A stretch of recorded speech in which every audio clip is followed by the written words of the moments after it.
You're listening to iCannabisRadio.com. In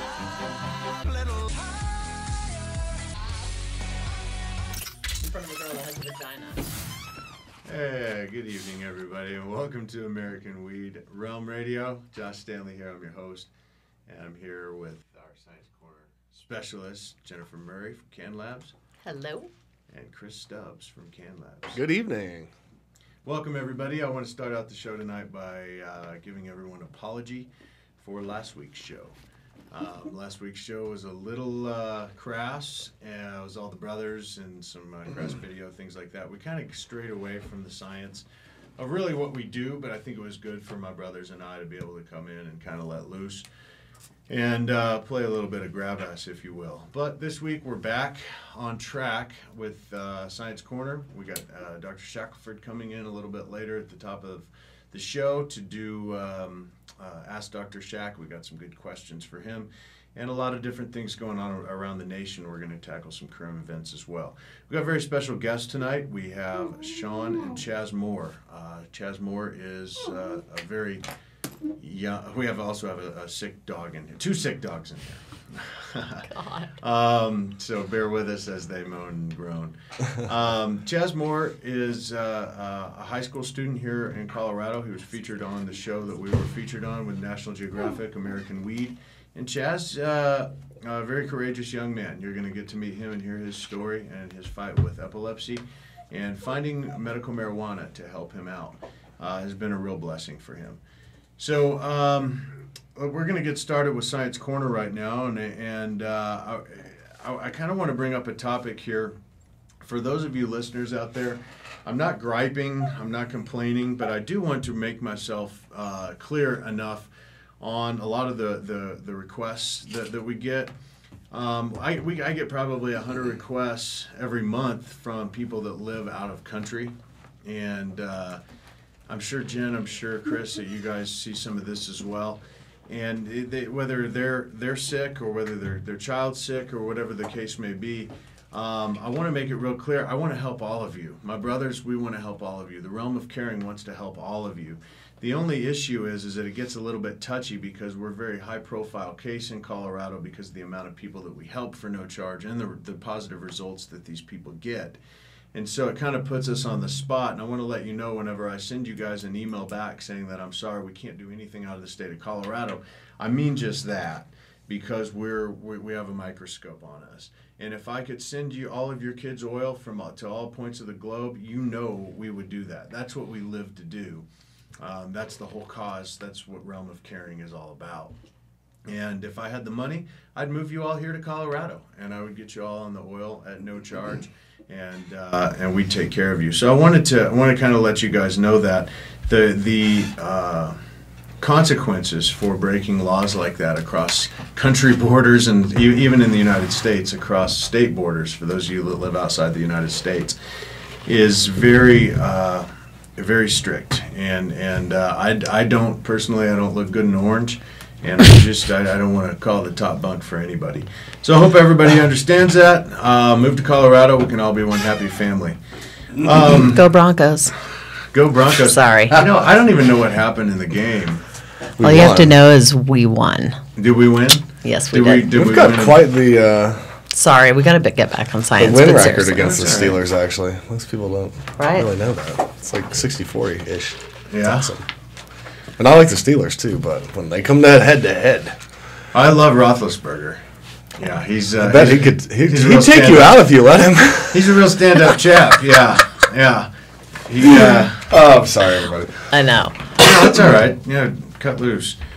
Awesome. I've got some questions that have come in from you guys for Science Corner and also for Ask Dr. Shack. We may be tackling some of the same questions so we can get Dr. Shackelford's perspective on it. That's a good idea. Yeah. Sometimes too, because I mean he's got specific clinical experience and I've got more basic and applied scientific knowledge, but read a lot of the clinical studies, all of them, in fact, that I can get my hands on. So it's always interesting, man.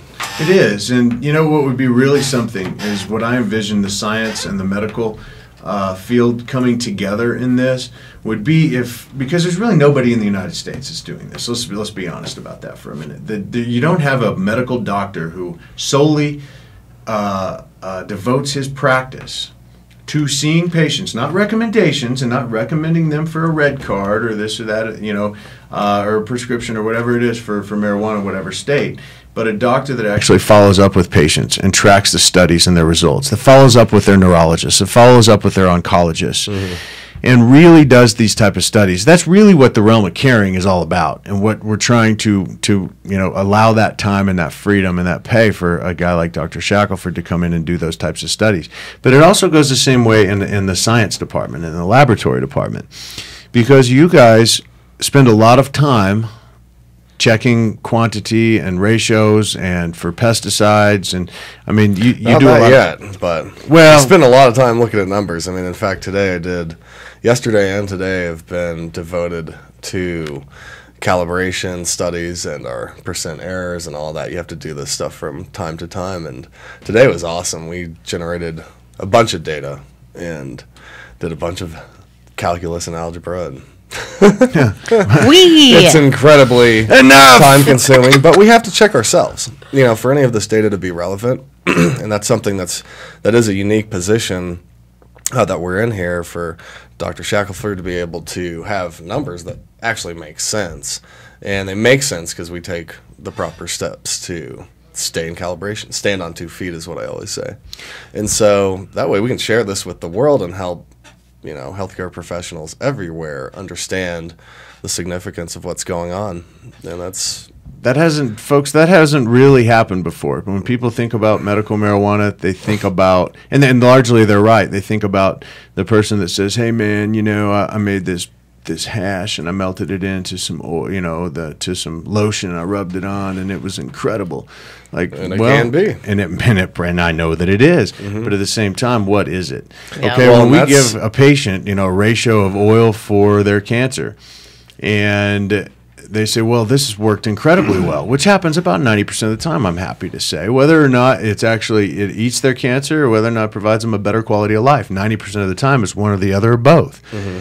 But why? And that's what true medical science seeks to answer those questions. Well, and you got to understand that, if I could interject for a second, please.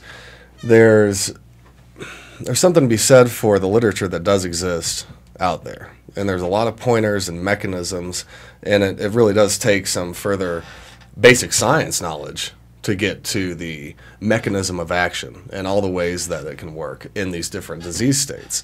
And to be a little hard on us all for a minute, when you have so many different things going on, like Dr. Shackelford has a myriad of different patients, and you can group those patients based on a lot of different things. But, one of the big caveats is this is not a, placebo-blind or double-controlled blinded study with all kinds of extravagant measures. And that's what this is gearing up towards. And, observational studies and basic research is done this way all the time to see what other drug applications are out there, And there's a ton of medications that are cross-listed for different diseases because they were accidentally discovered. They're formulated for one thing and happen to give you a boner. That's a true story. No, that's Viagra absolutely was true. Not, it was meant for other parts of your cardiovascular system. Oh, of and course, people are yeah. like, "Oh, well, I noticed that I have, Yeah, something else going on." Yeah, I took this. My heart felt good, so but I walked out, became a out of bed, and I blockbuster pole drug. vaulted across the street. Yeah. And so there's something to be said for that, and we've made a lot of progress over the years as a community. Scientifically, whether it be at my level of research and just doing, providing a service to the people that are doing these real clinical trials. I mean, there's just a Sativex trial published. So, I point this out every week. The research is there. Do your reading, check into it, but we always have to have somewhere to stand on. So. And we have to have that platform to push forward. We have to have the roadmap. And a lot of people have said, "Well, aren't you concerned, Josh, about what you're doing with the scientists you work with and the doctors you work with?" And they say, you wouldn't believe how many people actually say this in the medical marijuana community. Well, you're providing a landing strip for everybody else. So that's perfect. That's exactly what we want. If you think it's just going to be what we're doing, you're crazy. It enables everyone else, correct, to progress everything, Right. and that's still the saddest part to me. And I mean, I've been doing analytical work in this field for a long time, specifically with potency and that application since early 2009. And, there's still not any respect for what we do in a lot of ways. There's not. And if it was real medicine, it'd have a number on it of some kind. Yes. And we would be able to do more testing on it. I mean, there was just a bunch of stuff published today about mold levels and this, enforcement study that was done. And who knows what their agendas are and anything. You have to have more data. The more data that's gathered, great. I was happy to see all that. And I know that there are elevated levels of all kinds of stuff in everything that we smoke and ingest. Yeah. Everything. Absolutely. Even your oil. We're getting a couple rules. Oh, but I can't tell. That's right. I can't tell because nobody will pay us enough money to do it. It is really expensive to do what we do, and we're hanging on barely, just doing potency testing. Well, of course. So if there's my 2 cents of a rant, like if it's serious medicine, at least we have potency numbers, for Christ's sake. Like Dr. Shackelford can share that with his colleagues, and they can make sense of it to some level. But the scale of it's still pitiful. I mean, our client list makes no sense to me out of all the names on the enforcement division's list that need to be providing their patients with that service and their doctors with that service. There's a big gap in understanding there, It's not a gap in understanding. Let's call it what it is, because here bullshit. It is. And here in this room, in the realm, what's the first rule? Nothing's sacred. And you guys work for a lot of people, so you can't mention names. I mention names all the time. I don't care. It's just the general feeling, like, why don't you care enough? Well, the reason is, and let's call it what it is. There's 3 levels to this, okay?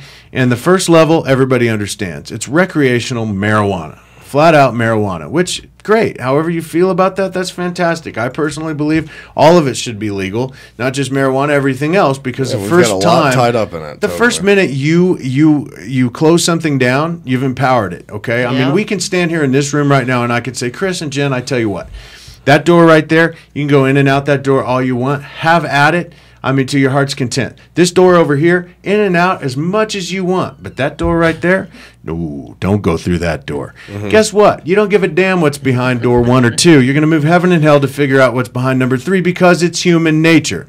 That's prohibition. That's anything, not just marijuana, anything on down the line. You tell a kid, don't touch that. They got to have it. Of course. So when we accept things, we take away that problem. And so that back to my levels. Number 1, we got recreational marijuana. Number 2, we have medical marijuana. And then number 3, I don't know really what the term, and I'm toying with things. Nutritional, supplemental, cannabis. Nutraceutical. Nutraceutical. That's what it is. That's supplement. great. It's a supplement. Like people that are juicing. It's an anti-inflammatory agent that's very non-psychoactive, and any psychoactivity that is there is tolerated within the first few days of juicing, first week. That's right. And that's all mammals can benefit from that. All mammals have the damn endocannabinoid system. Even the people that are arguing against us. And I don't know. You can take that argument a lot of different ways. There's 2 people that. Coined an endocannabinoid system deficiency. Ethan Russo and Dr. Bob Malamud. And Bob takes it to the political extreme and to behavioral, which is always fun and interesting conversation. And Ethan Russo is now part of GW Pharmaceuticals and does a lot of work there. But there's a reality to the genetics and the, lack of acceptance. In a sense, and the lack of acceptance comes because the vast majority of people are caught up in number 1 or number 2. Yeah, recreational marijuana or medical marijuana. I don't even want to say that I'm in medical marijuana. When I truly get into a conversation with somebody, even somebody on a plane, I'm a chatty yatty. I talk to everybody. No way. Yeah, I always take it down that level. I'm a they degree in biology and chemistry. I dabble in both. Well, what do you do now? Chemistry, analytical chemistry. And what do you do there? I potency testing of medical nutraceutical. Cannabis. What? I'm into nutraceuticals. Yeah. Yeah. And what are you testing with? Cannabis. But you catch them when they say, well, what do you do? And I say, well, first off, let me back into that question. Okay. What we do is we provide a new plant-based substance, 100% natural, 90% of seizures gone in children, these kinds of things, no psychoactive effect. And then I let them say it. Oh, you're talking about marijuana. Indeed, I am. And let me tell you the difference. And so people do it. They do a 180 when you're talking about that third level. Because and they'll listen. They do listen. If you present it in that manner. But, it's still, we still have a long way to go. And that's the reality of it. We got to keep on doing what we do. And I just sometimes get so frustrated because, brother, you and me both. Do you know the reason? I mean, it's the. And I speak my mind. I always say I don't have any enemies. People say, yeah, you do. There's all these people that hate you. Like, but I don't hate them. See? So I don't have any enemies. I don't create those kinds of things, and I don't get into this stuff. But I've been throughout the course of writing or co-authoring the first bill, 1284. Back 3 years ago. I have all the way through 1043 and putting together the first really political action committee in Colorado. I've been spit on. I've been punched. I've been run off the road. My car's been painted. I've been slipped a Mickey at a cancer benefit. There was a $1,000 bounty on who was going to burn my house down first. And do you know where this came from? This didn't come from the right-wing reactionaries. It came from people in our own industry. We don't want regulation. We want to just sit here and load our bongs. Fantastic. You and I aren't even in the same ballpark. I mean, you're in another universe from what it is that I'm trying to do. And we're trying to push the responsible measure of nutraceutical cannabis. Thank you, Chris. I'm going to use that a lot now. And while we're all for what you want to do, go do it. Nobody's griping at you. What they were afraid of is that we've taken away their money because now they're going to be regulated. Ooh. Okay, regulation is just synonymous with progress. You have to have regulation. There's some truth to that, and there's also some truth to the fact that that's been mishandled in some ways too. So what? So what? Are you gonna? Has there ever been a perfect bill that's ever been written? No, not at all. No. We go baby steps. We take what we can get, guys, and then we expound on that and we tweak it. That's why 1284, and then we had to clean up Bill 1043. We probably need 10 more of them. Mm-hmm. So what? We got it. We're the first state to actually put our first foot forward. So and get that's together. That's why the feds are leaving us alone. That's true. That's why because we've self-regulated basically. Whoopsie. I'll knock on wood for that. You know what? No, we have. Hello out there. And it's the times that I've been picketed. I was picketed one time by a right-wing Christian group who one of their churchgoers was found with a bottle that had. I guess it was a 20-year-old kid bottle that came from one of my companies.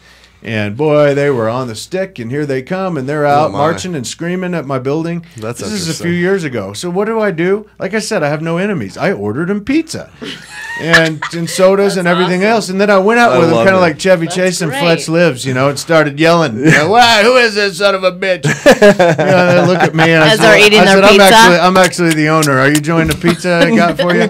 I said, I appreciate you coming here and talking. That's fine, Tell me. Would you tell me now why you're angry? Nobody had anything to say. Communicate. Sure, talk about it. Let's talk it through. Yeah. Because when people really see what it is that we're doing and what we're about, you're going to see not only are we not monsters, or the contrary, and the true people in this. And so one of the reasons it's so hard for us, you said it earlier, guys, is that out of all the people on the registry in Colorado and all the dispensaries out there, medical marijuana centers, as it were, what's the percentage would you say that gets tested? Because you're really the only lab. We did the calculation. We did. That's like 2.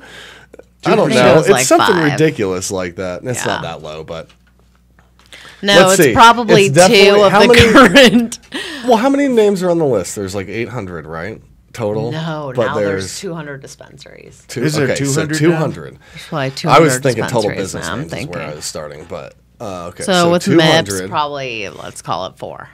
400. If there's even 200 That's a good number. Yeah.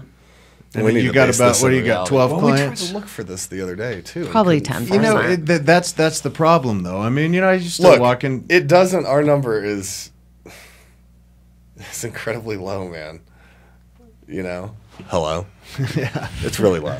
It's a really low surprisingly number. And even the people low. that do test have a hard time affording it or can't make it down to the lab or don't know what's up. And it just goes on and on and on. To do things right, it's expensive. And when you have a market out there, guys. Yeah, but that's not how it started, obviously. I know it's not how it started. You just bake a brownie and woo. Let me put it to you this way. Yeah, brownie and hey, yeah, how does this work? Well, I don't know, it makes you high. Here's an interesting way to think about this. If there's 200 dispensaries, okay, and all of those tested 5 of their strains, totally affordable every month, we would stay in business a few times. Yeah, I mean, we're doing realistically the amount of tests that we're doing compared to that number is like 5% a month. Mm-hmm. Seriously, that's sad. Total for this entire folks, industry. When you hear that number, you got to understand here that I mean that's. That CannLabs is really the only lab. That's 1,000 tests a month, and we're hitting not even that. Yeah, I mean it's maybe a couple hundred. But you know what? Again, I think we're just a little bit ahead, and there's some truth to that. Yeah, we're just a little bit ahead, and I honestly think that more would. It's just they're so strapped themselves, and they're barely hanging on. I mean, there's no doubt about it. Jen, you brought up a great point. No doubt because about it. I'm a medical marijuana center owner. My brothers, we own centers. It's hard, and so to bat for a medical marijuana center owner, it is so difficult. The regulations have made it very, very difficult. There's no question about it. And then on top of that, dropping prices. The dropping prices. When you have a market that the wholesale price of a pound of medical marijuana versus the retail is virtually the same, you have a very sick business. Then you also have a vertically integrated model, which, by the way, I was 100%. I was at the table with the sponsors of the bill, the senators and congressmen. I got them down to 70. I told them, you're out of your mind. That's like asking McDonald's to slaughter their own cattle overnight. Not going to happen. Senator Romer settled on 70%. And I had to fight tooth and nail with that. Dr. Shackelford and I did at the table with Matt Cook and Dan Hartman and all the sponsors. I mean, so, of course, I'm the one that got blamed for the 70-30. But you're so evil. Yeah, I'm a real turd. Do we? But, turds being kind of nice. I'm totally kidding. Well, thanks, Jen. Are you the one that painted my car? She did. It wasn't pink. I didn't paint it. Yes. Was it pink? It was purple. Did you have some questions you wanted to roll through? In case I just realized it's like 5 till. What time we got here? But I'm like, damn. Let's. Oh goodness, I'm sorry. Yeah, we have 5 more minutes. Real quick. Yeah, we did. I did have a couple of questions. Sexbot's not doing the show, so if you guys want to. Oh, we can run over go a little bit. So okay. yeah, we got some leeway. Well, let's hit a couple. One of the questions I get over and over and over again, and I know a lot of this stuff is repetitive. Question from, and I've been asked not to use names for her.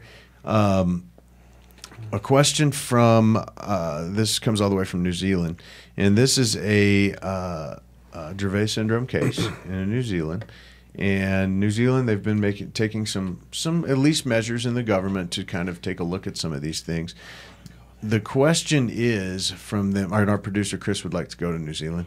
The question from them your scientist Chris here. This young boy, he's 8 years old, and I understand the anonymity because they do have a garden. They're working, and they've done this prompted by what they've seen from Charlotte and our little kids that we take care of. And they would like to know, again, there's a few questions, but number one, what's the best extraction method? Chris, you're going to have to say it all over again. This family's definitely watching. I think that they've stayed up to do so. Gotcha. Yeah, it's food grade alcohol, ethyl alcohol. I wouldn't use isopropyl or methanol or anything other than that. Something that you ingest. Right? Yeah, Everclear or something like that. I mean, in New Zealand, there's probably different label names and all that. But, yeah, grain alcohol because there's the least amount of junk in it. Yep. And you can do the evaporation step and purge really easily. It takes some time. You got to be patient. But, it's, for me, safety is number one. Safest, yeah. Yeah, it's definitely just... With any of the more volatile solvents, there's additives and adulterants to make them smell so you can detect leaks and stuff like that. And those you don't want in your system. either. I mean, it's never a perfect answer in this case, but for what they're doing, grain alcohol is the best. It is never a perfect answer. And to this family out there, I want to thank you for your question, and we'll get to the other ones as well. But it seems a shame that we're sitting here having to tell you how to do this for your kids in the kitchen when, it truly it does work, and it truly takes away these seizures. Well, that's what we're working on. And they say they have a high CBD strain, which is great. That's I good. mean, I think that's really interesting that they're able to get that out there. We're starting to see more of that pop up. That's great. Did they get it tested, or how do they know? It's hearsay. This is their first time, and they're giving it a shot. What would you do? Take it. You have a child? Yeah, I mean, that's the too. one thing that I really, again, the biggest gap is knowing. And I've done a lot of consulting work over the years and talked to a lot of people that are just like, well, I've got this strain. Is it this? And I'm like, got to put it through the instrument. You got to see it. You got to test it. And that's what's tough about their position is if they put all this effort in and then they finally get to the oil and to the dose and it doesn't have it or it doesn't work. How are they going to know? That's the thing. And You don't know. I don't want to sound like You Daddy can't. Downer here, but it is trial and error, and it's so unfortunate because you remember the witch trials in Salem and things like that. It's kind of what we have What going else on floats? here. We're telling Really you to go small and brew rocks. your own pot of witch's brew for your Literally. children that saves your life while they're on a Literally. witch hunt for you. Right. Yeah. So I'm really sorry that That's you're so in this confusing. situation. It's terrible. Isn't it? It sends really mixed frustrating emotions. for It's parents. absolutely ridiculous. And I want to send my condolences out to your family and to your child. You're in our thoughts. You're in our prayers. And like I said at the beginning of the hour, I want to let you know that if I could move you here on my own, I'd bring you into my house. So I'm really, really sorry. The second part of that question is once they harvest, and this is a family that's never done anything like this, okay? Mm-hmm. Once they harvest, are they able to take the raw flour out and make the oil? Or do they need to dry it first? The best way to do it is to dry it Cure it. until you can easily snap the stem between two fingers. And if it's too humid to really get there, that's okay. You can dry it in an oven if you'd like to do that as well, Especially beforehand. since And you're gonna that's, boil it. I mean, if you want to maximize extraction, you grind it as, expose all that surface area as finely as possible. In a Heat it blender. to decarboxylate it at like 220, and then pull. That's Or really bait, if it's just a room temperature extraction. There's a lot of different ways to do it with grain alcohol once you get to that step. But prepping the flour is important because otherwise it's inefficient, number one. Your yields go way down. So Sure, and I've been telling a lot of people what helps is people using coffee grinders. They'll get the coffee grinders and dry it and put it in there. Blender. And, Yeah, magic bullet. yeah, Those the bullet coffee things. grinders get it so fine, and really nice. So that's what I would suggest, and I hope that helped. And Yeah. if you have other questions, this is to this family here.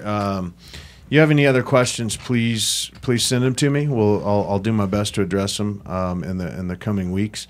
We're gonna have to take a short break here, real quick. Time kind of got away from us. Thank you guys for tuning in, and I want to thank Chris and Jennifer as usual from CannLabs. most definitely. And Thank we'll you, be back Josh. here in just a few minutes after a short break. Hi, I'm Josh Stanley. And I'm Jesse Stanley. Two of the brothers here from National Geographic's American Weed, and we'd like to invite you to come into our dispensaries in Colorado Springs. Come in for the most pure organic strain selection in Colorado. It's all hand-grown by the Stanley brothers, especially for our patients. So come in and visit us at our two locations, East Platte and West Colorado. And remember, Always be kind to each other.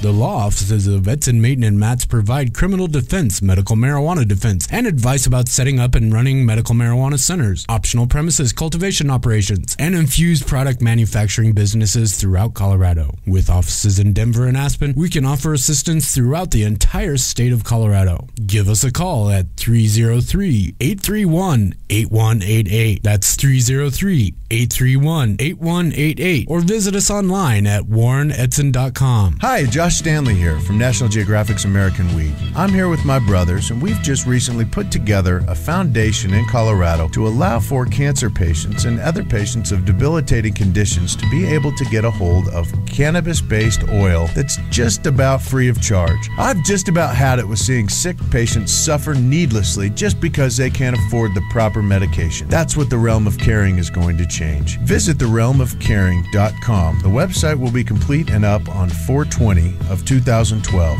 But until then, please contact any of us Stanley brothers directly through email. You can get us at gratefuljosh@hotmail.com. Now come on, Colorado. We need to take care of each other. Join the Realm. That's realmofcaring.com. Thank you so much. The Hemp Connoisseur is Colorado's premier guide to hemp culture. Our mission is to elevate the image of the medical cannabis and hemp industries to create widespread acceptance of the cannabis sativa plant. You can find the latest issue of the Hemp Connoisseur at more than 200 7-Elevens, your favorite dispensary, MMJ doctor offices, and tattered covered bookstores. Do you consider yourself a cannabis connoisseur? Then come be a part of the Hemp Connoisseur's first cannabis championship. Visit us at thcmag.com for info on how to sample the best medicine Colorado has to offer. Let's face it, rules and regulations are complicated, especially in the field of medical marijuana. Let Medical Marijuana 101 help you get through the compliance process. We can also explain to you your employment requirements, your employees, and your business. But our work doesn't stop there. Our experience in cultivation ranges from the design of grow rooms to the diagnosis and resolution of grow problems. Visit us at www.medicalmarijuana101.com or call 303-388-7706. That's 303-388-7706. Are you a medical marijuana patient or interested in finding out how to become one? Contact Mile High Wellness, where your care is our concern. Conveniently located on Hamden and Tamarack in the Whole Foods parking lot behind Proof of the Pudding, Mile High Wellness offers a wide variety of edibles, hashes, and some of Colorado's top strains. Mile High Wellness, where your care is our concern. 3525 South Tamarack, Suite 110, on the corner of Hamden and Tamarack. 720-382-8516. Mile High Wellness, where your care is our concern. Are you a runner? Are you a runner who supports marijuana legalization? Run on Grass is a group of athletes actively seeking to change our marijuana laws. We speak the truth about cannabis, bringing the message through our feet to new ears. Check out runongrass.com to find out more about us, our events, and how to join up or how to sponsor a runner. If you're in the Denver area, please join us for runs or start a group in your area. Running not your thing? Any sport can do it. On grass. Runongrass.com. I'm Gary Johnson, and you're listening to iCannabis Radio, and I want to say, talk it up, Colorado. Are we on? Welcome back, everybody. American Weed, Realm Radio. Josh Stanley here. I'm your host. I have very special guests here, friends of ours for quite some time. National Geographic friends, in fact. And, featured on American Weed. We got Chaz Moore and Sean Moore. How you doing? Hi, guys. Good to have you guys. Finally having you guys after we've been on the air for all summer and been trying to get you guys. You guys had softball and all kinds of things. Softball, baseball. Getting back in school, it's just been a busy summer. We've been having fun, taking a break from everything, trying to relax a little bit, and we're slowly getting back to where we were at, and fighting the fight. Yeah, starting to fight the fight again. Had to take just a little break, because we all need it sometimes. Oh, Chaz, you ain't kidding, amigo. I need a break almost on a weekly basis. I mean, I can't even imagine what it is you've gone through. We're going to talk a little bit about that tonight. A lot of people want to hear your story. You have a very, very unique story. A very courageous young man. For doing what you did and what you continue to do. What most people don't understand is that this is the only thing that works for you. And what we've seen in many cases, whether it's epilepsy or whether it's cancer, whatever the case may be. And what you did, and I want to talk about Bill Smith, and we'll get into that a little bit later, but what you did was really pave a way for high school kids, all across and younger across the state. And across the nation, for that matter, a lot of these emerging medical marijuana states, to say, hey, number one, I don't need to be ashamed that this is what works for me. And I'm sure you went through those levels, right? And two, let me educate you. Let me show you what it is how this has helped me. Let me show you why this is medical for me. Let me tell you why not only do I need this is saving my life. Why I'm not out to just get high and blow smoke in a teacher's face or something like that. So that's why the responsible way of which you've handled this has always just caught me, my brothers, my family, our fans. We've the utmost respect for you, Chaz, in the way that you handle this. So let's back up a little bit, folks. I don't want to tell Chaz's story. I want Chaz to tell his story. So let's back up and let's kind of take people through a timeline. So let's go back to the first time, and I want to hear from you too about past all this stuff. The first time you found that medical marijuana may be an answer for you.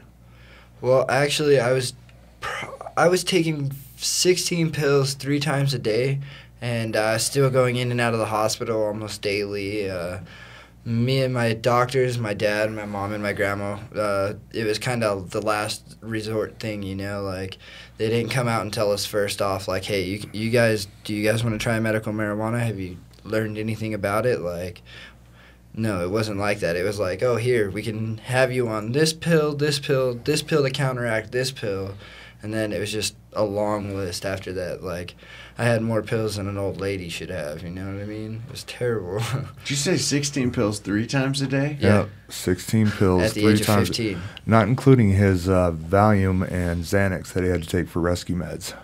Oh, that doesn't include your benzos? No. No. Wow. And then go into the hospital with more Valium and morphine, and then Benadryl on top of that. How many times would you say you went to the hospital a month?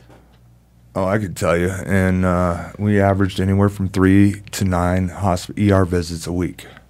A week? A week. And then when this first started off, in an 11-month period, we went to the hospital or doctor visits 117 times in 11 months. Oh, my gosh. Yeah, so that's almost every other day. Yeah, and then the ER started saying that I was just trying to get high. Like, all I wanted to do was get the pills. Like, it was all in my head. Like, I'm sitting there saying, like... Well, explain to them what you have, actually. Okay, all right, we'll back up a little bit. I have a rare disease called myoclonus diaphragmatic flutter. There's only 51 cases ever found in the world. I'm the 51st rarest and most extreme case yet.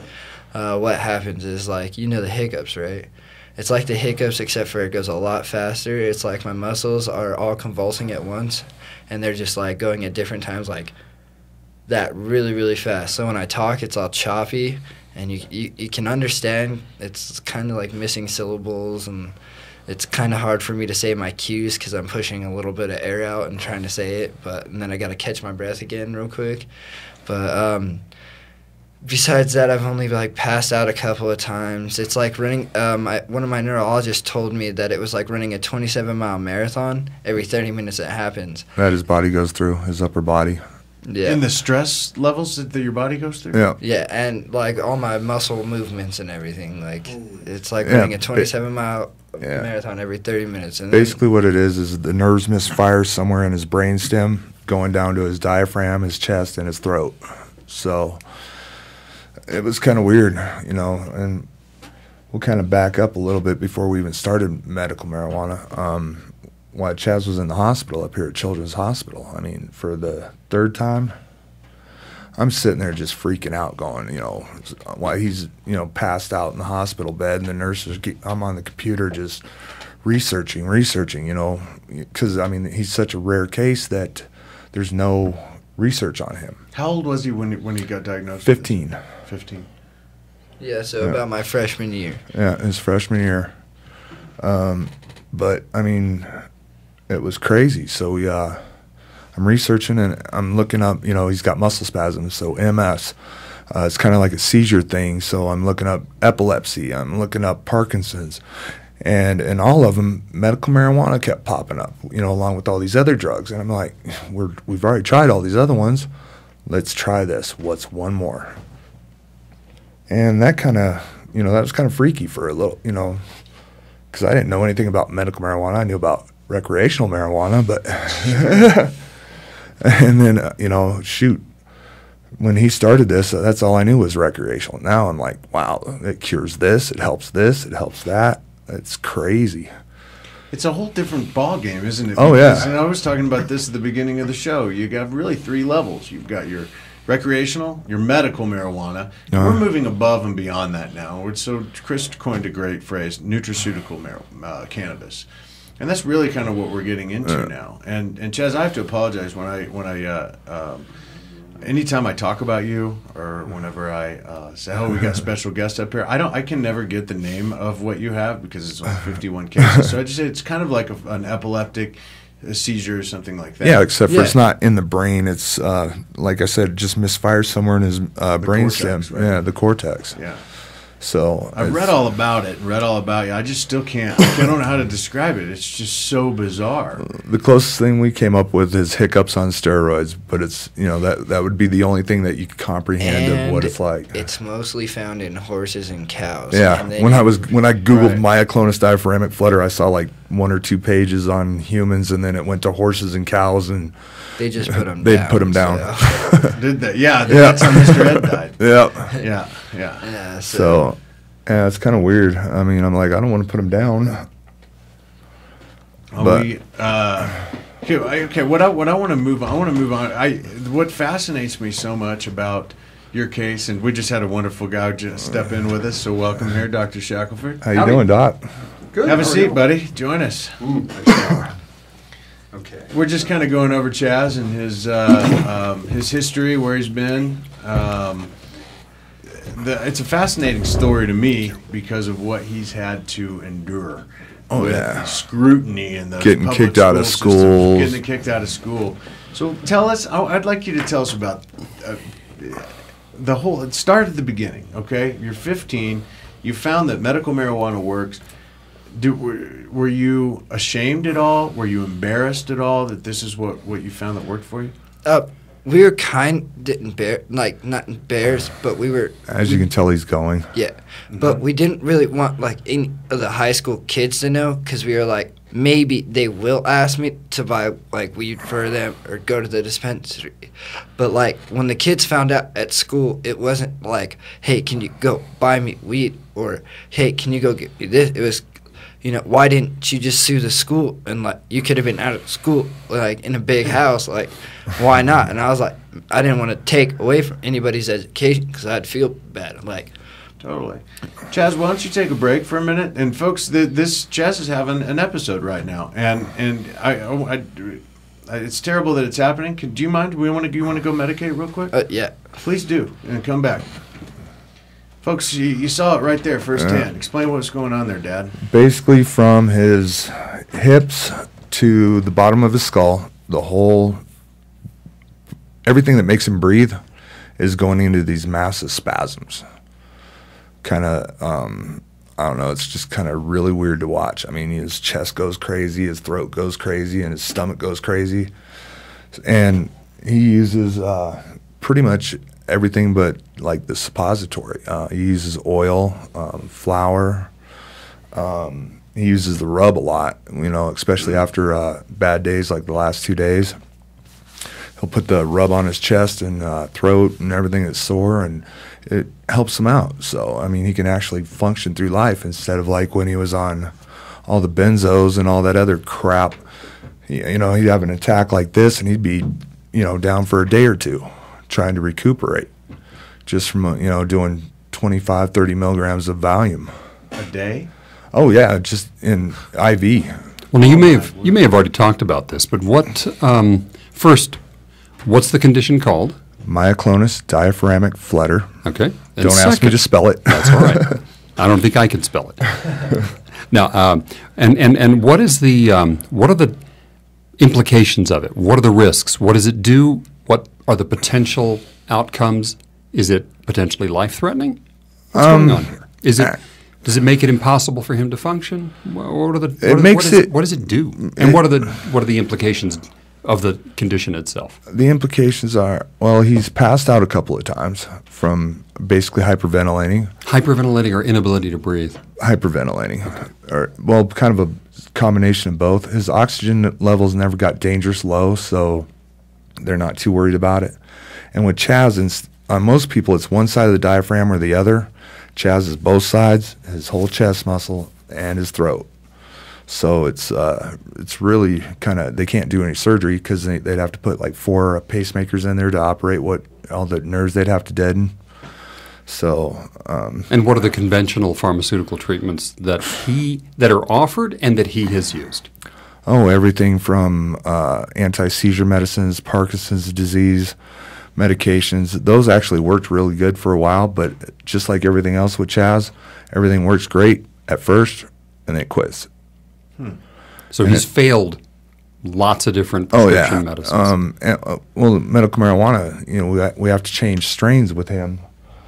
You know, sometimes, you know, every other day because his body just gets used to this stuff so quick. And right now we've moved Chaz up to 700 milligrams of CBDs a day.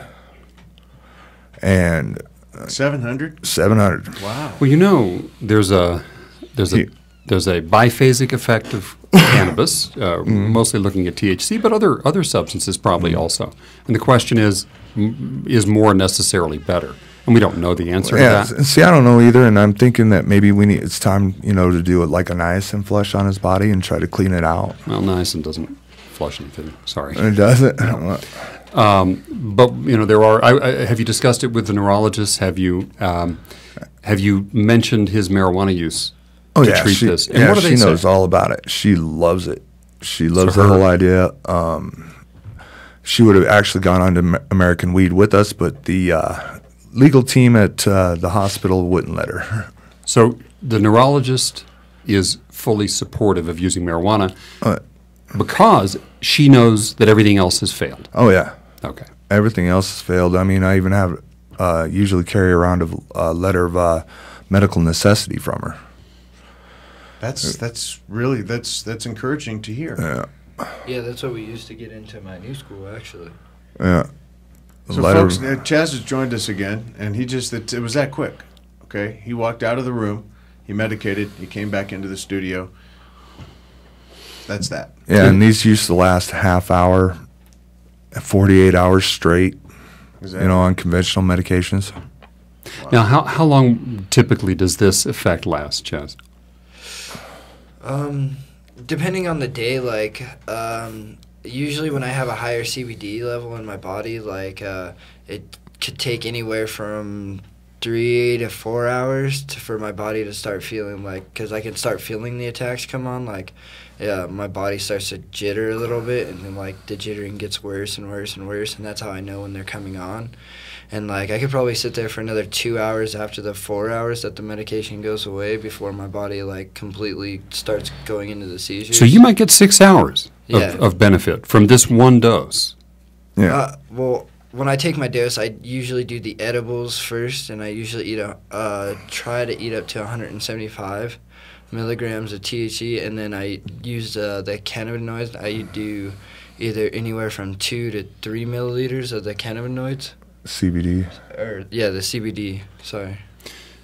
And how does that high a dose of THC affect you? It doesn't really. I try to equal it out. When I get worse days, I have to raise it a little bit because, like, when I get a really bad day. Like yesterday and today. Yeah, like yesterday and today. Like yesterday, I had 28 attacks. Today, I had this makes 19. The one just now, and sometimes like it takes a little bit to get it back up. So how many times did you medicate today? 19 times. 19 times. Well, actually, so you really don't get 6 hours of benefit from one dose of. Normally, yes. Normally, yeah. So this is an unusually bad we day, and the last few days have been unusually. Yeah. Okay. We've been going up and down with the CBDs because what was it, a couple months ago when Charlotte and all these Dervay kids started on this. Chaz opted not to get the CBD oil to make sure that there's plenty of stuff for these Dervay kids. I remember that, Chaz, and thank you. Because, you know, there wasn't a whole lot of this that the Stanley brothers were coming up with.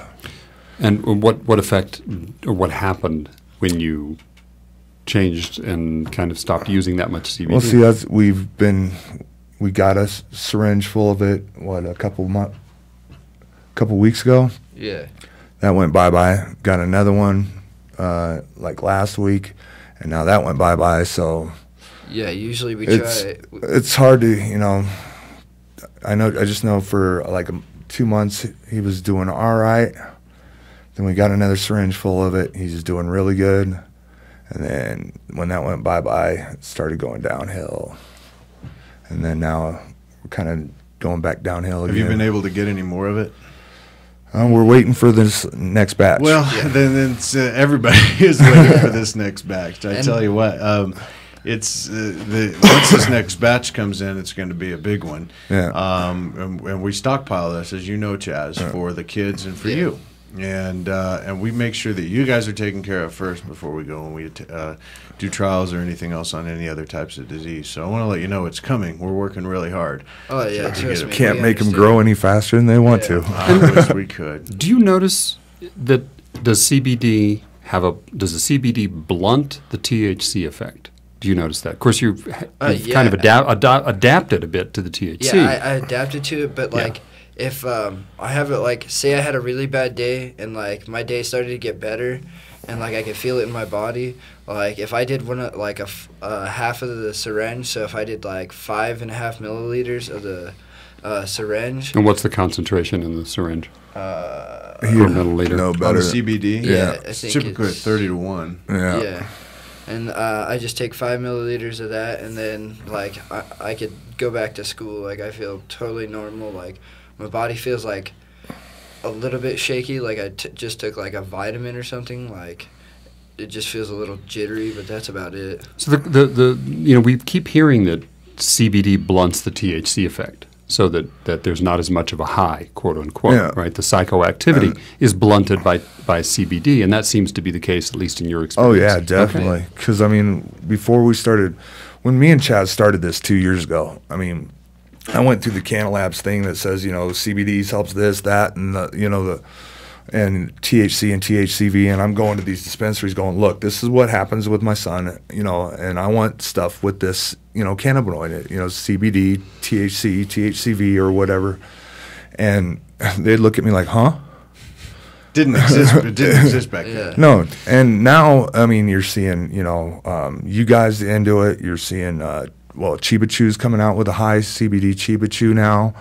I think it's. Let me just comment that I think it's important to note that we really don't know what the effects are. It's all a lot of speculation. A lot of speculation. So the thing that's really important here, really, because it is in many ways, we just don't know, speculative. And that's the recording crazy thing. Your experiences will help us better understand it because it's very difficult to do clinical trials in the United States on this. So we need to change that. We're working on it. Lovely. It'd be lovely. We'll see. There is an election. Yeah, it's like, who knows? And that's what I've been talking to, like, all these other parents. I don't know what exactly is helping Chaz, what combinations, because we don't know if it's, this combination, this. And like I said, he gets used to it so quick that. Well, that's something that is puzzling to me. I'd like to know more about why that happens. Mm-hmm. Well, when I was on actual the prescription pills and everything too, it would happen just like that. Like I'd go for a certain amount of months, and like my attacks would start to get better, and like I'd just start to be able to go back to school or something because I'm going things down would to go crazy. attack, 2 attacks.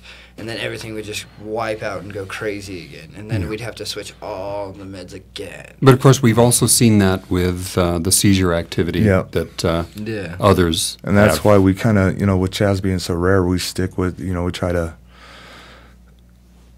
talk with the seizure people because, he's kind of a great person to, it's close but not the same, but yet. Well, has anybody ever done an EEG? Yeah, that is measuring electromagnetic waves in the brain. We've gone through so many spinal taps, whoos, whams. So nothing MRIs. has shown up. Okay. Not in his brain. And Doc, there's only 51 people in the world that are afflicted with this, and that's humans. Yeah. It's fairly common in farm animals. But in humans, 51 cases, and Chaz is very different because both sides of the diaphragm. Usually it's one side or the other. Mm-hmm. The doctor that actually diagnosed Chaz, we were going crazy because, we were going in and out of the hospitals down in the Springs. What's going on?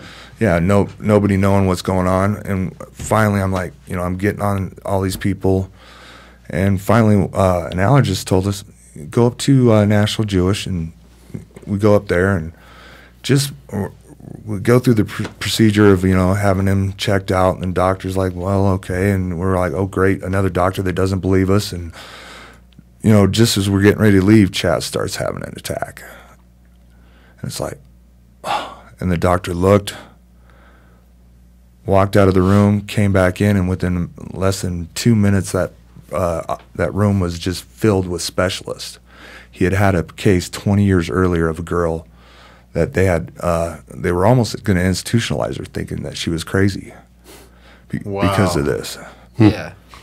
Oh my goodness. Now, is there any geographic distribution to this? Where are these patients mostly? I found more studies in Japan than here in the United States. Well, studies are different. How many cases are there? Do we know? 51. 51. But I mean, are they 51 in the United States? 51 2 in the United world. States? 49 in Japan? There's a Where's lady. the distribution? There's a girl, 4 years older than you, somewhere in Nevada. So that's all we know of here. That I know of here. Fascinating. Man, I can't even imagine how alone you must have felt. Absolutely. Forget about the marijuana. Forget about the course. treatment that you found, Chaz. I mean, for this to happen to you, think about this. Folks, listen, 51 people in the world on our known planet, and this happens to you, Chaz, and nobody can figure it out. I'm sure a lot of them thought you were faking or thought you wanted pain pills, you know, a kid at your age. The funny thing about that was, sorry to interrupt, when we met Bob Krause on the radio show, kind of like this, Chaz goes, you know, I really wish I had cancer or AIDS so that way people could understand what I'm going through. And, you know, when I heard that, I'm like, you know, that's kind of weird, because he's sitting there going, nobody understands, nobody believes, you know, unless they see it. You know, they're like, you look healthy, you look normal. That's profound, and people don't understand the type of suffering that you went through. And I'm gonna, you know, I'll be liberal with my words. Maybe even some of the humiliation that it was that you went through when you were diagnosed with this, trying to prove to people, listen, I'm in pain. I mean, it's not just a physical type of a thing; it's a mental situation as well. I couldn't imagine that. And then the courage that it took to go into those halls of your high school and say, this is what works. And the way you handled it with so much class was the best way. Talking about your friends and your friends saying, well, you know, what did they say? They weren't asking you to go score them some pot, right? Oh, yeah, no, they were just asking me, like, why didn't you sue the schools? Like, well, you could have made, like, so much money. Like, I was just like, you know, I don't want to take away from your guys' education. Like, mine's being taken away. Right. I can do that to them, you know? Like, that could be new computers, new books. I just didn't want to do it. That's Dad's going, sue him, and he's going, no. It's very stand up. And what was, give me, if you would, in your words, what was the response from your classmates, from your teachers? Let's talk about your teachers. My teachers, actually, they wouldn't even talk about it with me. After I went on the news and everything, they more like talked to me when I raised my hand, and that was pretty much it. Like, they wouldn't try to start a conversation with me or anything like that. It was strictly about school, and then that was it. What about your gym teacher? Remember your gym teacher? I forgot what she said. You told her you were going to make her famous? Oh, yeah. I didn't switch out of shorts because I had jean shorts on, and she wanted me to go put different shorts on, and I was like, there's shorts. And like, she started getting smart with me, and I started getting smart with her, and she's like, oh, you're gonna put me on the news? And I was like, yeah, I'll make you famous. Like, it was just a joke, and it was pretty funny. Like, she messed around with me a little bit with it, but that was about it. Well, have they come around at all? I actually got into a school this year. A charter school? A charter school. Good. I parked my car like 45 feet off campus, and then when I have to leave, I just tell them, and I go home, I medicate, and that's the end of my day at school.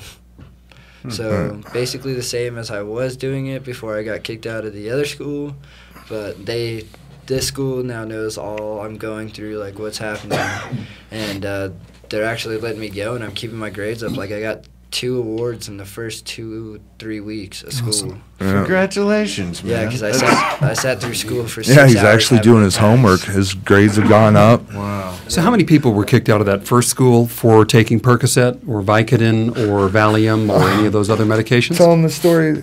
Oh, this is hilarious. The week Chaz got kicked out of school, We went to the news. That weekend, he sprained his ankle. We went to the hospital, had it x-rayed. They gave him, what was it, Vicodin or something? Yeah. And so that Monday, we called the school nurse and said, can he come, on his Vicodin? Since he can't come to school on his medical marijuana, can he come when he's high on Vicodin? She's like, oh, yeah, it's prescribed by a doctor. Doc, do you got anything to say about that? 500 milligram no, actually, Vicodin. I'm speechless. I mean, perfectly honest. What do you say about that at this point in time in our country when if 15 years old, right? 16, 15, 16. You can walk in with powerful opiates, heroin-based substances. No, that's perfectly fine because you're patting the pockets of pharmaceutical companies that say it's okay.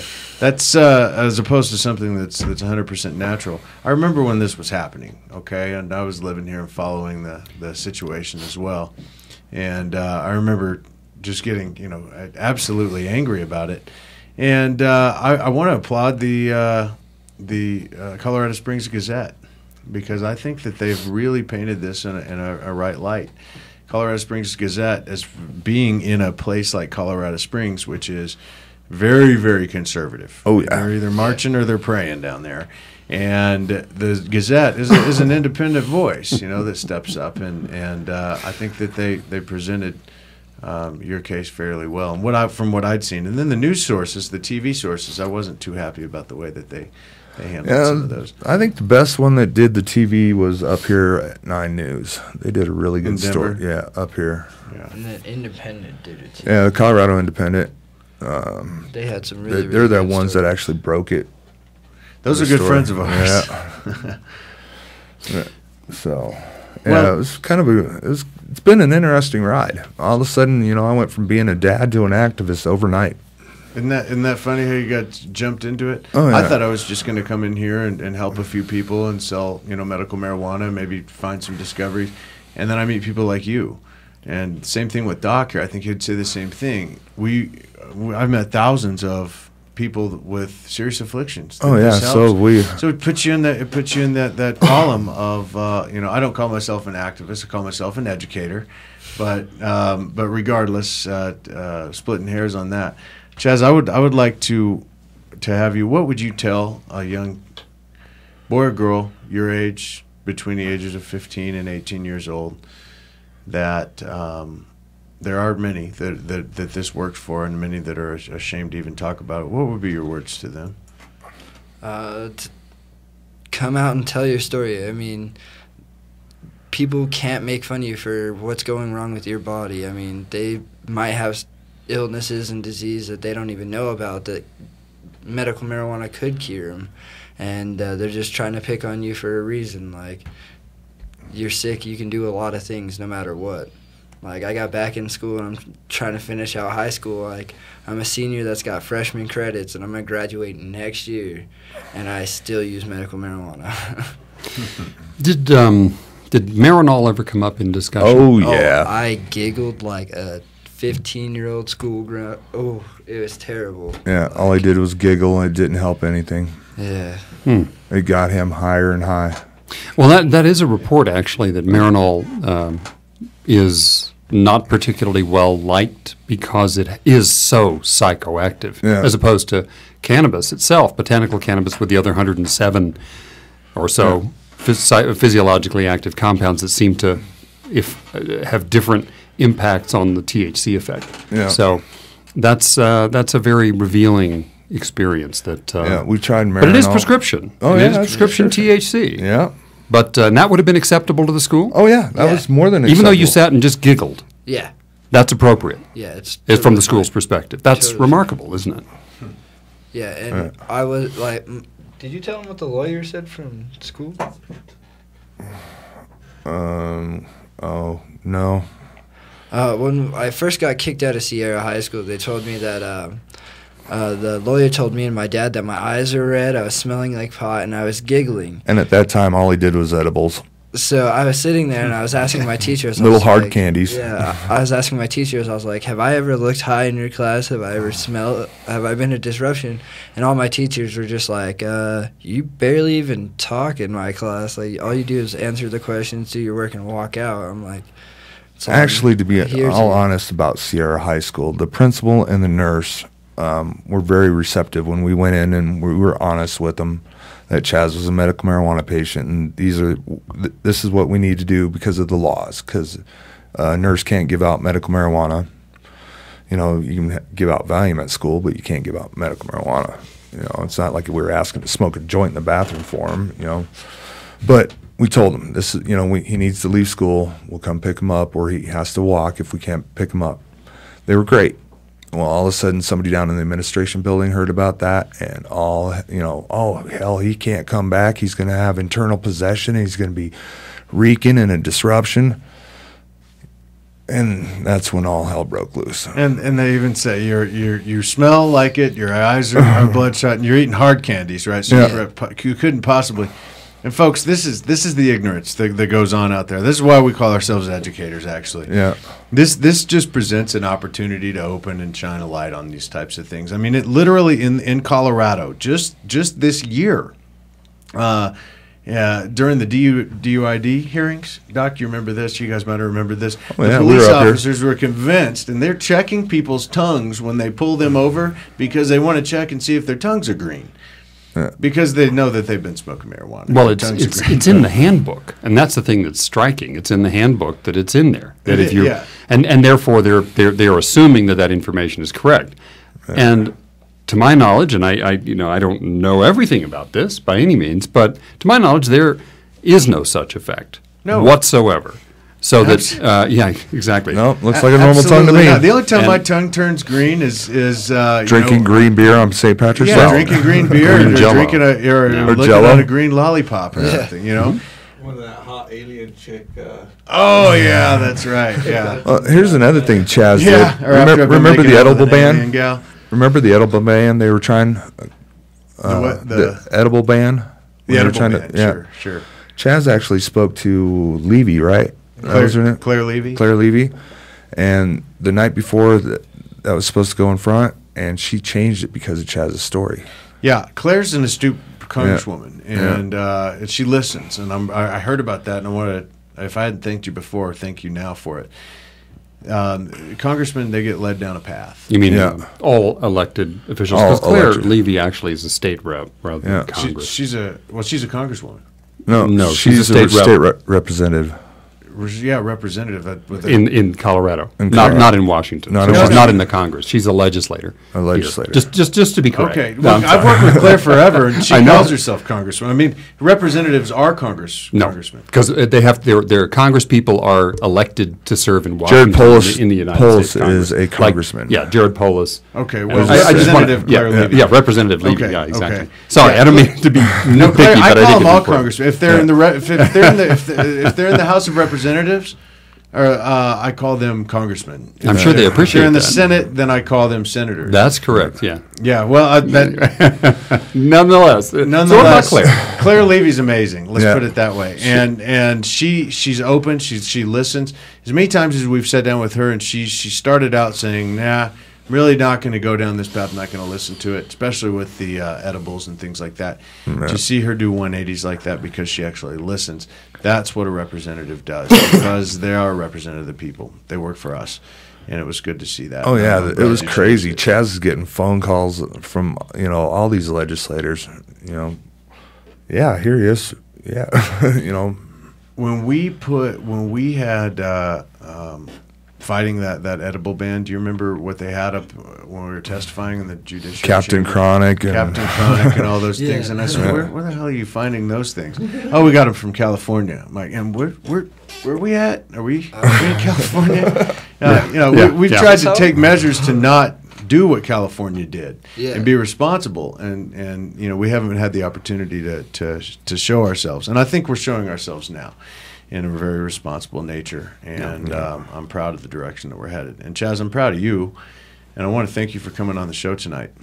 We're going to have to take a short break, and then we'll be back with science. We'll actually ask Dr. Shack Okay. Shaq's right here. We got some good questions. The Shaq Corner. No. Shaq's Corner. So we'll take a short break. We'll be back, guys. Thank you so much. Will you come on again? Oh, sure. Thanks for having us, too. Absolutely. Always a Good to pleasure. see We'll you see you guys in just a few minutes. Take a short break. Are you a runner? Are you a runner who supports marijuana legalization?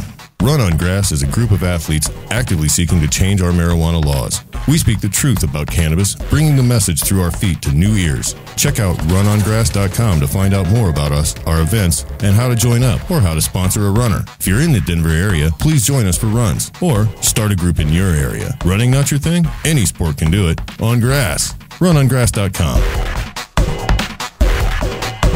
The Hemp Connoisseur is Colorado's premier guide to hemp culture. Our mission is to elevate the image of the medical cannabis and hemp industries to create widespread acceptance of the cannabis sativa plant. You can find the latest issue of the Hemp Connoisseur at more than 200 7-Elevens, your favorite dispensary, MMJ doctor offices, and tattered covered bookstores. Do you consider yourself a cannabis connoisseur? Then come be a part of the Hemp Connoisseur's first cannabis championship. Visit us at thcmag.com for info on how to sample the best medicine Colorado has to offer. Hi, Josh Stanley here from National Geographic's American Weed. I'm here with my brothers, and we've just recently put together a foundation in Colorado to allow for cancer patients and other patients of debilitating conditions to be able to get a hold of cannabis-based oil that's just about free of charge. I've just about had it with seeing sick patients suffer needlessly just because they can't afford the proper medication. That's what the Realm of Caring is going to change. Visit therealmofcaring.com. The website will be complete and up on 4/20 of 2012. But until then, please contact any of us Stanley brothers directly through email. You can get us at gratefuljosh@hotmail.com. Now come on, Colorado. We need to take care of each other. Join the Realm. That's realmofcaring.com. Thank you so much. The law offices of Edson, Mayton, and Matz provide criminal defense, medical marijuana defense, and advice about setting up and running medical marijuana centers, optional premises cultivation operations, and infused product manufacturing businesses throughout Colorado. With offices in Denver and Aspen, we can offer assistance throughout the entire state of Colorado. Give us a call at 303-831-8188. That's 303-831-8188. Or visit us online at warrenedson.com. Hi, I'm Josh Stanley. And I'm Jesse Stanley. Two of the brothers here from National Geographic's American Weed, and we'd like to invite you to come into our dispensaries in Colorado Springs. Come in for the most pure organic strain selection in Colorado. It's all hand-grown by the Stanley brothers, especially for our patients. So come in and visit us at our two locations, East Platte and West Colorado. And remember, always be kind to each other. Let's face it, rules and regulations are complicated, especially in the field of medical marijuana. Let Medical Marijuana 101 help you get through the compliance process. We can also explain to you your employment requirements, your employees, and your business. But our work doesn't stop there. Our experience in cultivation ranges from the design of grow rooms to the diagnosis and resolution of grow problems. Visit us at www.medicalmarijuana101.com or call 303-388-7706. That's 303-388-7706. Are you a medical marijuana patient or interested in finding out how to become one? Contact Mile High Wellness, where your care is our concern. Conveniently located on Hamden and Tamarack in the Whole Foods parking lot behind Proof of the Pudding. Mile High Wellness offers a wide variety of edibles, hashes, and some of Colorado's top strains. Mile High Wellness, where your care is our concern. 3525 South Tamarack, Suite 110, on the corner of Hamden and Tamarack. 720-382-8516. Mile High Wellness, where your care is our concern. I'm Gary Johnson, and you're listening to iCannabis Radio, and I want to say, talk it up, Colorado. Welcome back, American Weed Realm Radio. I want to thank Chaz Moore and Sean Moore for coming up here all the way from Colorado Springs tonight to share their story. You know, Doc, it's always great to see success stories, and I think we see a lot of success stories. But to see, a young man like that courageous enough, and even to come in and talk about, getting high is not the point. In fact, he'd much rather if he didn't get high, Absolutely. Which is what happens with the CBD. And I just want to thank them for coming up. I enjoy them so much, and I want to thank Chaz for his courage. Doc, you touched on a few things, and a lot of the questions that were coming across the internet this week for you. Really, I think we've piqued a lot of people's interest in I think a lot of people are kind of smelling what it is that we want to do. Mm-hmm. And I'm not I'm not jumping in the water and saying, oh, this is what we're doing, because we're not there yet, but we are working towards it. People's interest is really peaked into the observational research side of things. We're getting people from, believe it or not, people from the UK. I'm not going to use any names, anything like that, who are considering traveling to Colorado, considering coming to Colorado to help take part in the realm of caring in a lot of these different types of studies. It's confusing to people, and I probably had no less than 15 requests on this to expound on what it is we're going to do in the future. And they keep pushing and pressing, and I get it, I understand, because we've been building this up for about 6 months now, talking about our observational research studies. Let's talk about that. And let's talk about some of the differences again. And I know it's redundant, but this. No, it's important to emphasize the difference between randomized controlled trials and observational studies. Observational studies basically are observing, tracking, following, seeing what effects we notice or are able to discern from people's normal use of anything. Or whatever it is. I mean, you can look at observational studies of college students' alcohol consumption and could, in fact, track their grades.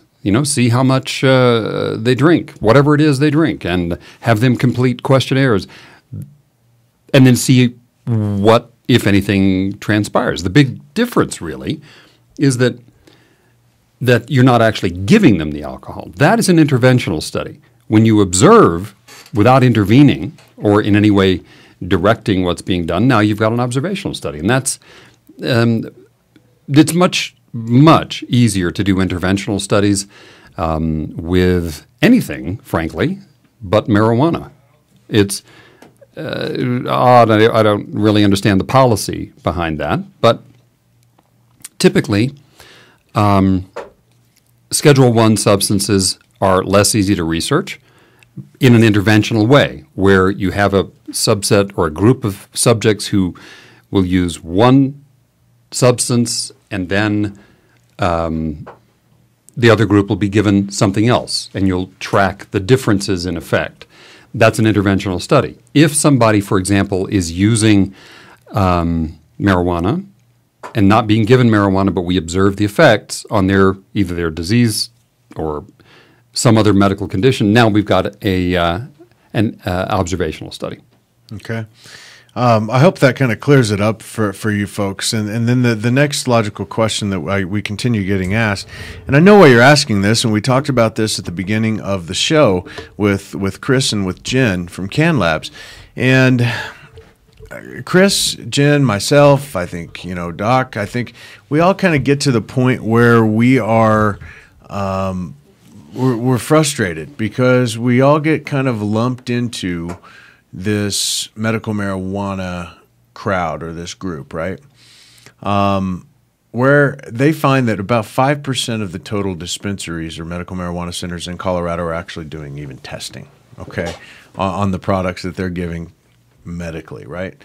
I find that strange. I find that appalling. But I also separated this into three groups tonight, just so you know, Doc. So we have recreational marijuana, we've got medical marijuana, and then what we're toying with the word nutraceutical cannabis.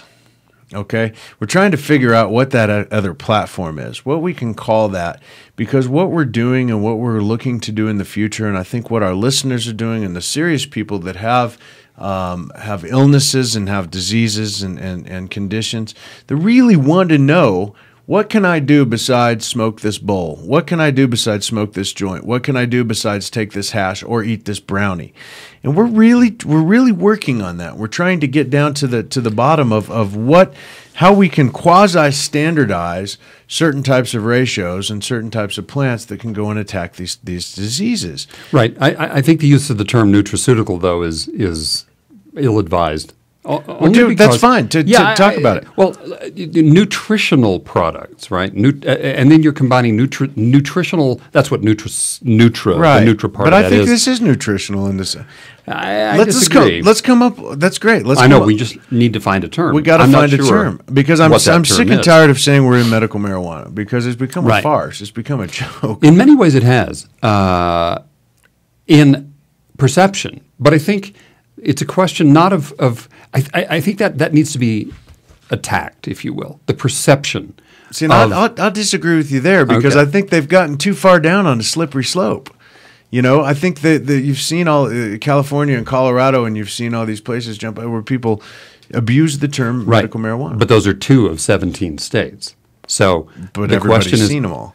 I don't know. I mean, let's see what happens in Connecticut as they implement their program because their legislation goes active, if you will, on October 1st.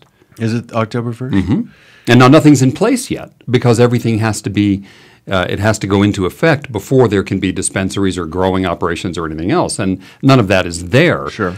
But I don't know. I think one of the things that was fascinating to me about Connecticut in the formulation, the construction of the bill, and the wording and the things that I worked on there at their invitation was based to some degree on the experiences in other states, in particular Colorado and California. So the legislation was framed in a particular way to in a sense, take advantage of the problems that these other states had encountered. Mm-hmm. So I'm perhaps, I don't want to say more optimistic, but I think that for example, I met with a state senator from New York a week or so ago. And New York is going to, again, introduce medical marijuana legislation this coming term. Now, that is very, very interesting. Since Massachusetts votes on a medical bill, the people do. Connecticut, that's going to go. I'm quite sure it will. Yeah. New Hampshire, the bill passed the legislature, both houses, but was vetoed by the governor because of concerns about federal intervention. And those concerns were raised in Connecticut as well. But they said, look, the people want this. It is up to us to implement the people's will. And it was 78%, I think, in Quinnipiac polling that said we want this. It's 70%, 72% nationally. Right. So what we're seeing here, I think, is state representatives and state legislatures being much more responsive to what the people are saying than I think the National Congress. You mean and, actually and doing Senate what their are. constituents want? Yes, that's an unusual idea these days. Isn't that strange? Yeah. And it strikes me that way anyway, and as opposed to special interests. It really is strange. Isn't that funny that we're even considering that strange? Yeah, that is very odd that we are considering that unusual and comment worthy. But I think that having sort of helped Connecticut to frame the legislation that was ultimately passed, and having been asked now to assist in that process in New York, I see it somewhat differently. I see that the situation as you describe it here is an opportunity for other states to be instructed, if you will. It can be observed, and we can see what has worked, what hasn't worked well, and then do something in those states and potentially here eventually to rectify those concerns and address those problems. And I don't think we've done that.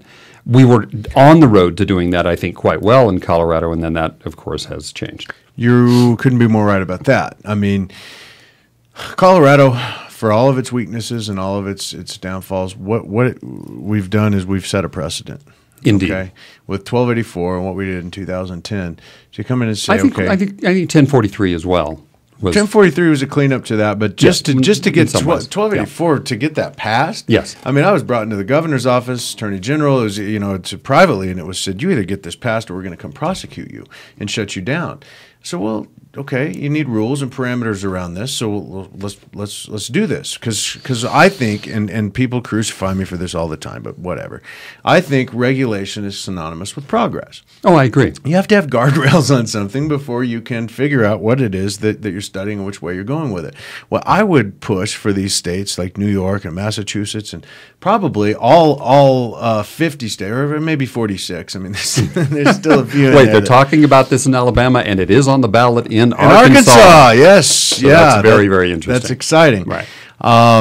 Because it's what the people want. You can't. There's no way to put this genie back in the bottle. There's no way this water's going back in the dam. Once people see what this can potentially do, and that's why I don't think this term nutraceutical is appropriate, because I'm open to suggestions. Well, I see this as much more a medical intervention. And I think that Chaz's experience is illustrative of that. So are the experiences of so many of these other people whom we both have been privileged to care for in different ways. Blessed to be part of their lives. Yeah, right. And so I think that it is an educational process. It's a function, I think, not only, and you know, this is important, it's not only here, but I was interviewed by L'Expansion, which is pardon my French accent, it's poor, I know, don't write about that. But I was interviewed by a reporter, and some of what I said was published in the July 4th edition of the French economic magazine, which is the equivalent in France of The Economist in Britain. So it's a very high-level magazine. And the French are talking about medical cannabis. And one of the things I said in that interview was that there are economic implications for medical use of cannabis. And those implications, as we've talked about, are in part reducing the costs to the healthcare system by using something that is safe, so you don't have hospitalizations due to overdoses, because it doesn't hurt anybody that we know of. And I think it's important to I'm a doctor. I always qualify these statements like that because we don't know. But there have been no reports, as you know, of any significant or severe side effects from the use of cannabis versus pharmaceuticals. And more importantly, for the healthcare system, it reduces the overall cost by using something less expensive and less impactful, but equally effective, in some cases much more effective than pharmaceuticals, and people go back to work. And we've seen that here. So that is a macroeconomic impact of using cannabis versus pharmaceuticals in many instances. Many of my patients are able to go back to work to provide for their families and are no longer receiving public assistance. That matters. And that's what, so we're looking at France. We're looking at other countries now beginning to consider the medical use of marijuana. Or cannabis, let's be more precise. Because marijuana is, in fact, or has been a pejorative term. I don't know if we'll ever substitute cannabis for it. But these are the impacts. And that's where I think we have to look more globally than simply our own backyard. We have to clean up our own backyard, no question. But I consider Colorado our own backyard. The United States is kind of our front yard. But internationally, this is a big, big deal. I'm glad you brought that up. I have this just in my notes here, just some random things. And I'm looking at the ranking system, okay, done by in the year 2000. This is the year 2000. It really hasn't changed much, though. As far as the healthcare systems go in countries, number one is France. Okay? I would agree. So number two is Italy, okay, and then we move to, well, it depends on what we're measuring here, of course. Oh, this is an overall, the overall populace and accessibility study. Yes, okay? And outcomes. And outcomes, correct. Right. So France being number one, and then most of these top 10 are... read through them quickly, the top 10. Okay, France, Italy, and some of these are more like districts, but San Marino, Andorra, Malta, Singapore.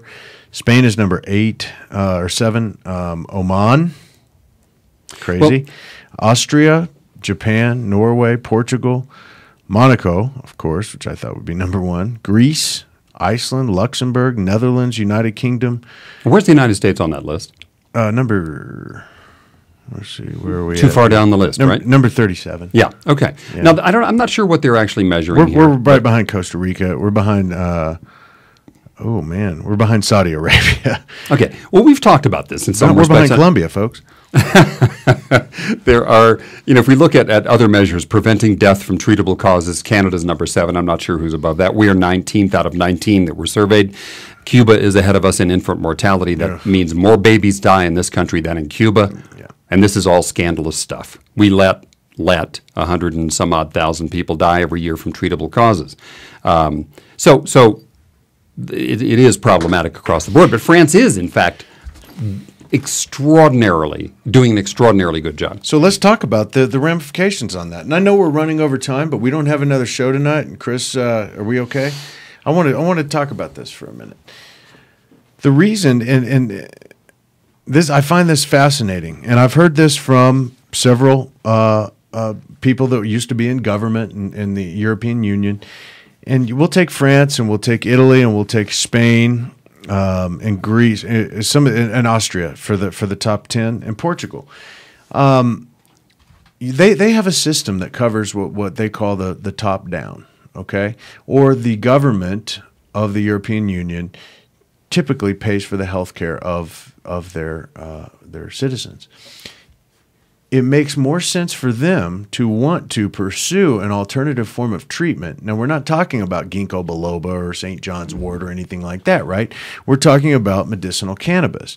Medicinal cannabis can help in so many different array of diseases. We don't know why yet, okay, granted, but take breast cancer, okay, in France, and you do an economic impact study on breast cancer. All of the things you just mentioned, okay, and talk about how many billions of dollars that can save France in one calendar year because they take care of their people from the top down. The United States. And I can say this without. I'm not scared of them anymore. United States is bottom up. Well, actually, we take care of our people top down too. Not by that I mean the wealthiest Americans have access to extraordinary health care. There you go. The majority of Americans do not. You were scaring me there. Yeah, I know. Yeah. But when you talk about top down, I mean, if we look at, we do have extraordinary health care here. But with 60 million, I don't even know what the real numbers are, 65, maybe 70 million completely uninsured who have no access except the emergency room. And let me give you an illustration of this from my office yesterday.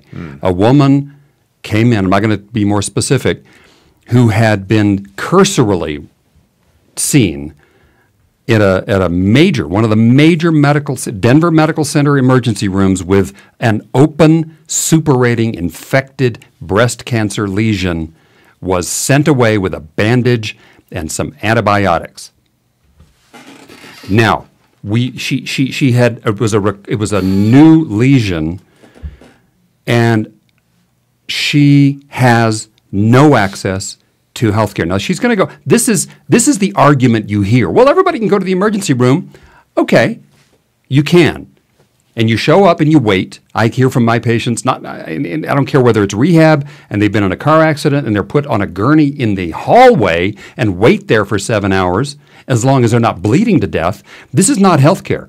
This is, I don't know what I call it. I guess you could call it neglect. I call it sick care system. And look, Ron Paul said, well, they drop them off at the emergency room, and I think this is paraphrased somewhat, and they have to take care of them. No, they have to make sure they don't die, but they don't take care of them. And off they go.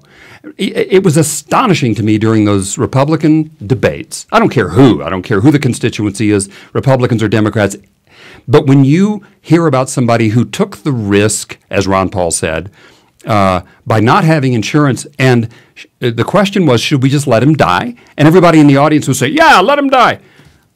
What kind of a society says that? What kind of constituency, what kind of people would just say, yeah, because you either couldn't afford it or didn't have access to it, it's best you just let him die. That's completely immoral and inappropriate. Now, let's go back and look at this poor woman. If she lived in Denver, she could go to Denver Health. Denver really is pretty advanced for American cities in that we have an institution in Denver, and I don't live in Denver, but we do have an institution here that Denver residents can access and can go to for care, and they are cared for. They are. They are not simply, they just simply don't have a bandage put on their open breast cancer lesion with infection, given an antibiotic and booted. And that's important. But this is common in this country. Now, I went to medical school in Europe. I know how that system works. We have, as I said, a top-down system of healthcare. The Europeans do not. It is usually, nor do the Canadians or any other advanced country, really, except this one, do not have a system which simply does palliative care. That's what this poor woman got, a Band-Aid and some antibiotics. That's palliation, it's not treatment. It is a a measure, I think, of the moral standing of a country and its devotion to the well-being of its people by looking, you can assess that by looking at how they deliver health care. And quite frankly, we care a lot about the people with the most money, and we care very little about the people with less money. Yes, we do. Your health is directly related to your pocketbook, and it's that is. I find it astounding. I got basically kicked out of the ER when I had busted my head open in college. I didn't have enough money to have health insurance, and I think I was 20 years old. And they let me sit. They let me sit and literally bleed. And then when I finally got stitched up, the stitching was so bad I had to go home, and my mom actually had to help do it. Jeez. You know, I mean, but that's just that's a minor example. To hear about this woman that you saw yesterday, that's abhorrent. And one thing that I might say that's so good about a place like Denver Health, that I think they do a fantastic job in many arenas with people of lower income or even homeless. The other top-notch institutes, the other top-notch hospitals have become more calloused because a place like that exists, because they wonder, what are you doing in our hospital? And they refer them to Denver Health. I hear that all the time from people. Why are you here? You need to go down to Denver Health. In fact, they've started to hand them cards and directions to Denver Health. Wow. Isn't that something? I mean, now you have a scapegoat. Now we don't have to deal with these peasants. You know, that's really the thought. And I think that is, God bless America. So all I can really say about that. You know, I think if people really knew the true nature of the care that's provided here, they would be appalled, because I do think Americans are people who care about each other. That's one of our strengths. We are. I think down at the core, Americans do care about each other. We do want to help each other, but we have a very, very small percentage of people in that special interest that don't. Right now, the United States, builds more private prisons than they do hospitals. Oh, no question. And yes. And those private prisons, those inmates get better care than a public citizen out without insurance. That's true. And that's not great care, because I see it's not great care, but it's better care. Yes, and that's appalling, truly appalling. So when politicians tell you, if you are not actually one of those affected, because most people, face it, really do pretty well and don't have to go to the doctor much. But if you're not one of the people directly affected by this state of care, you don't know. You just don't know. So we assume that the people whom we elect or who are campaigning for our votes are actually going to be telling us the truth. And so when they say we have the best health care in the world, we think they're telling us the truth. And they are, kind of. Well, see, when you say truth and then you say kind of. Well, no, they're telling the truth for those who have access to that level of care. Okay, for the top. They're not telling the truth for 200. They don't even understand what it's like to be the lower 99%. Right. I'm not going to get into that. No, let's not get into that whole thing. It has nothing to do with the price of tea. Yeah. What it has to do with is you take care of your sick. Period. That's it. End of story. Stop making health a commodity. Precisely. It is immoral, in my opinion, to have a for-profit healthcare system. Without question. We're going to have to wrap it up tonight. Doc, I want to thank you for coming in and staying here late with me. Been quite a week, but we're crushing, putting through. I want to thank our guests tonight. I want to thank Sean and Chaz. And guys, I want to encourage you, please, we need your help. Go to realmofcaring.com. Become involved. You saw Chaz here tonight. Chaz is one of the Realm of Caring patients, one of the many Realm of Caring patients that my brothers and Doc and we all work with, and do our damnedest to keep these people in this oil and in these concentrates. But we can't do it on our own. We need help. Realmofcaring.com. Please go. Tell your friends. Donate what you can. Just become involved. We're begging you. We're asking you to. It's getting so hard, Doc, to the point right now that we get 8 or 9 new patients a week now, and I don't want to get to the point where we have to close the doors, but we're getting close. And we don't need to do that. With your help, we can continue this going. So anyway, guys, join us next week. My brother Jesse's going to take over for the next couple of weeks. I have to be out of the country on business. And Doc, I hope, I know you won't be here on Yom Kippur, but any of the other times, I'd appreciate it if you were here to help. That's my plan. And the other thing, of course, I think is for everybody to actually take this whole discussion on healthcare personally, get a hold of your state and representatives and senators, as well as your congressional representation, your Congress people and senators, and become informed and become active, and don't let the discussion be taken out of your hands. It is extraordinarily important that you recognize where you are, even if you have insurance, even if you have great health care. Understand that millions do not, and your voice matters. That's great. Thank you so much, Doc. And folks, I'll see you guys here in about 3 weeks. In the meantime, as always, it just takes one lighthouse to bring in 1,000 ships. And there we are. Be that lighthouse, guys. We'll see you soon. Love y'all. Bye-bye.